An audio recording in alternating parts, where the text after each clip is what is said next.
Hello दोस्तों, स्वागत है आपका अपने यूट्यूब चैनल तपस्या में। आज हम जियोग्राफी में टाइम जोन के बारे में पढ़ेंगे। टाइम जोन को समझने के लिए हमें अक्षांश और देशांतर रेखाएं भी समझनी होंगी। अक्षांश रेखाएं क्या होती है? Angular distance of a place from the equator. Means जो ये इक्वेटर है, ये जीरो डिग्री वाली रेखा है, इसे हम विषुवत रेखा कहते हैं। और इनसे जो भी एंगल बने हुए हैं उससे खींची गई सीधी रेखा को ही हम अक्षांश कहते हैं। विषुवत रेखा से उत्तर की ओर जाने को हम उत्तरी गोलार्ध कहते हैं, और दक्षिण की ओर जाने पर हम इसे दक्षिणी गोलार्ध कहते हैं। विषुवत रेखा के उत्तरी गोलार्ध में 90 अक्षांश रेखाएं हैं, और विषुवत रेखा दक्षिणी गोलार्ध में 90 अक्षांश रेखाएं हैं। यानी कुल मिलाकर विषुवत रेखा को मिलाकर 181 अक्षांश रेखाएं हैं। इन्हीं अक्षांश रेखाओं की सहायता से हम जानते हैं कि कहाँ पर उष्णकटिबंधीय क्षेत्र है, कहाँ पर शीतोष्णकटिबंधीय क्षेत्र है, और कहाँ पर शीतकटिबंधीय क्षेत्र है। 0 डिग्री से 23.5 उत्तरी गोलार्ध जाने पर हमें कर्क रेखा, और 0 डिग्री से 23.5 दक्षिणी गोलार्ध जाने पर हमें मकर रेखा मिलती है। इन्हीं कर्क और मकर रेखाओं के बीच में उष्णकटिबंधीय क्षेत्र बनता है। और उष्णकटिबंधीय क्षेत्र का मतलब है कि यहाँ पर वर्ष में कम से कम एक बार सूर्य की किरणें सारी अक्षांश रेखाओं पर लंबवत पड़ेगी। और 23.5 से 66 अंश उत्तरी अक्षांश को उत्तरी शीतोष्णकटिबंध कहते हैं, और 66 अंश से 90 उत्तरी अक्षांश को उत्तरी शीतकटिबंध कहते हैं। इसी तरह दक्षिणी गोलार्ध में 23.5 से 66 अंश के बीच दक्षिणी गोलार्ध में दक्षिणी शीतोष्णकटिबंध बनता है, और 66 से 90 अंश दक्षिणी गोलार्ध में दक्षिणी शीतकटिबंध बनता है। अभी तो हम समझे हैं कि अक्षांश क्या होता है।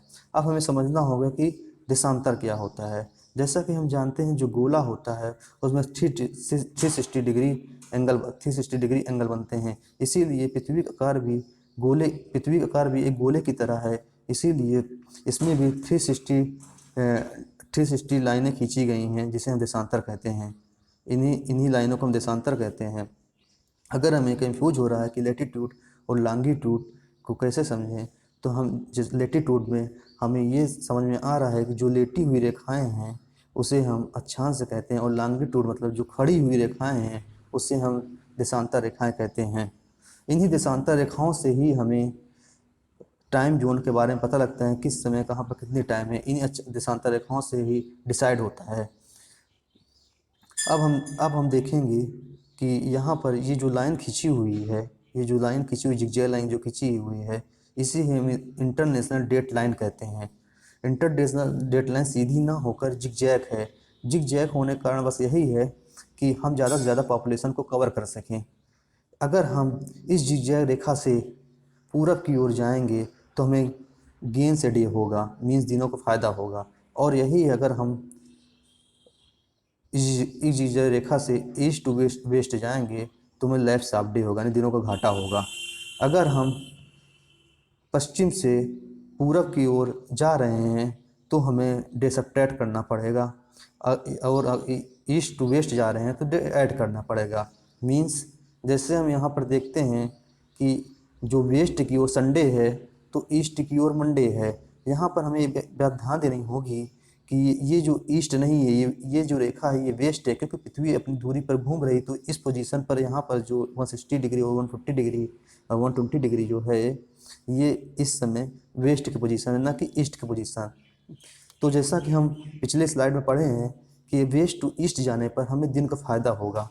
अब हम यहाँ पर देखते हैं वेस्ट टू ईस्ट जाएंगे, जैसे यहाँ संडे है और यहाँ मंडे है, यानी हम संडे वाले दिन अगर हम जी लेते हैं और यहाँ पर मंडे है, हम वेस्ट टू ईस्ट जाएंगे, फिर हम मंडे वाला दिन जी लेंगे।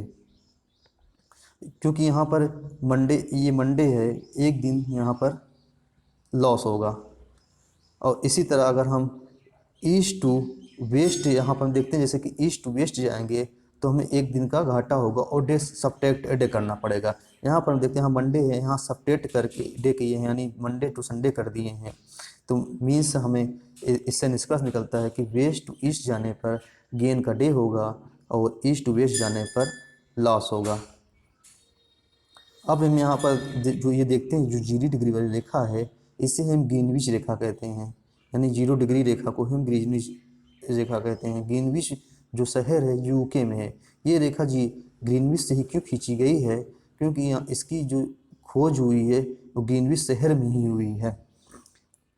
और जो 180 डिग्री इंटरनेशनल डेट लाइन जो हम देखें पहले, वो 0 डिग्री की जैसे अपोजिट होगी, क्योंकि तभी 180 डिग्री का एंगल बनेगा। अब हम समझते हैं कि टाइम जोन निकाला कैसे जाएगा, इसके न्यूमेरिकल में आएंगे। जैसे कि हम जानते हैं कि अर्थ रोटेट जो होता है वो 360 डिग्री होता है, और ये 24 आवर में होगा। तो हमें 1 आवर अगर निकालना हो तो 360/24 कर देना होगा। तो यानी 1 घंटे में हमें 15 डिग्री का लॉन्गिट्यूड मिलेगा। हर लाइन के बीच 4 मिनट का अंतर होगा। इसका मतलब ये है कि जैसे कि 1 घंटे में 60 मिनट होते हैं, तो 1 डिग्री में 4 मिनट होंगे। 2002 में एक कमेटी बनाई गई थी जो इस बात पर रिसर्च के दम पर फैसला लेने वाले थे, क्या देश में एक और टाइम जोन होना चाहिए, क्योंकि बहुत सारे देश में अलग अलग टाइम जोन हैं। जैसे कि फ्रांस में सबसे ज़्यादा 12 टाइम जोन, और रसिया में 11 टाइम जोन, ऐसे ही सभी देशों में अलग अलग टाइम जोन लगभग हैं। इसीलिए इंडिया में भी टाइम जोन की मांग उठ रही है। गुवाहाटी कोर्ट में एक पीआईएल भी दायर हुई जिसका कहना था कि नॉर्थ ईस्ट के लिए दूसरा टाइम जोन बनाया जाना चाहिए, लेकिन इस पीआईएल को खारिज कर दिया गया। इंडिया को पूरा से पश्चिम तक देखा जाए तो पूर्व में सबसे किनारे पर जो गांव है वो अरुणाचल प्रदेश का डोंग गांव है। वहीं पश्चिम में सबसे कोने में मिलता गुजरात का गुहर मोटा गाँव है। यानी इंडिया डोंग से गुहर मोटा तक फैला हुआ है। अब देशांतर रेखाओं के हिसाब से देखा जाए तो 97 डिग्री 24 मिनट पूर्व से लेकर 68 डिग्री 7 मिनट पूर्व तक फैला हुआ है। यानी लगभग 2 घंटे का डिफरेंस आएगा। अब आते हैं नॉर्थ ईस्ट में, क्योंकि वहाँ के लिए एक अलग टाइम जोन बनाए जाने की बात हमेशा से उठती रही है। नॉर्थ ईस्ट बाकी इंडिया के मुकाबले सूरज जल्दी उगता है, लेकिन दफ्तरों की टाइमिंग बाकी इंडिया के हिसाब से ही चलती है। सरकारी कामकाज 10 बजे शुरू होती है। अब अगर हम बाकी हिस्सों के मुकाबले सुबह जल्दी हो रही है तो शाम भी जल्दी होगी, और शाम जल्दी होगी यानी रोशनी कम हो जाने के बाद भी देश के उस हिस्से पर दफ्तरों में काम का चलता रहेगा, यानी बिजली की खपत लगातार होती रहती है। ऐसे में अगर वहाँ के लिए नया टाइम जोन बना दिया जाए तो वहाँ दिन में के शुरू होते ही काम शुरू हो सकता है और दिन ढलने पर काम बंद किया जा सकता है। इससे फ़ायदा क्या होगा? इससे फ़ायदा बस यही होगा कि जो एक्स्ट्रा बिजली लगती है वो बच जाएगा। इसीलिए वहाँ पर हमेशा अलग टाइम जोन की मांग करते रहते हैं। अब हम समझते हैं टाइम जोन को निकाला कैसे जाएगा। इसके लिए न्यूमेरिकल पर आते हैं। अब आप इस वीडियो को पॉज करके न्यूमेरिकल लगा सकते हैं। हम इसको आगे कर सॉल्व करते हैं। यदि भारतीय मानक समय के अनुसार पूर्वाह के 10 बजे हैं तो 92 डिग्री पूर्वी देशांतर पर शिलोंग का स्थानीय समय क्या होगा? ये क्वेश्चन आया हुआ है। जैसा कि हम जानते हैं जो भारत का मानक समय है जीएमटी 5:30 है, यानी 5.5 घंटे आगे है। और 5.5 घंटा है वो 82.5 डिग्री पर है। 82.5 डिग्री पर है। तो हम क्या करेंगे, 92 डिग्री को 82.5 डिग्री से अगर सपरेट कर देंगे तो जो डिग्री आएगा उसको हम 4 से मल्टीप्लाई कर देंगे तो हमारा एग्जैक्ट समय आ जाएगा। जैसे हम जानते हैं कि भारत का मानक समय जो है 82.5 अंश है, और जो जो इसमें क्वेश्चन में दिया हुआ डिग्री पूर्वी देशांतर जो है 92 डिग्री है। हम 92 डिग्री को 82.5 से घटा देंगे तो 9.5 डिग्री आएगा, और इन 9.5 डिग्री को हम 4 से मल्टीप्लाई कर देंगे तो 38 मिनट का अंतर आएगा। यानी पहले 10 था तो इसमें 38 हम और ऐड कर देंगे, क्योंकि हम जानते हैं कि पूरा पी हो जाने पर टाइम ऐड होता है। तो इसलिए ये जो आंसर आएगा इसका आंसर 10:38 हो जाएगा। अब हम चलते हैं नेक्स्ट क्वेश्चन की ओर। यदि भारतीय मानक समय यमोत्तर पर मध्याह्न है तो 120 डिग्री पूर्वी देशांतर पर स्थानीय समय क्या होगा?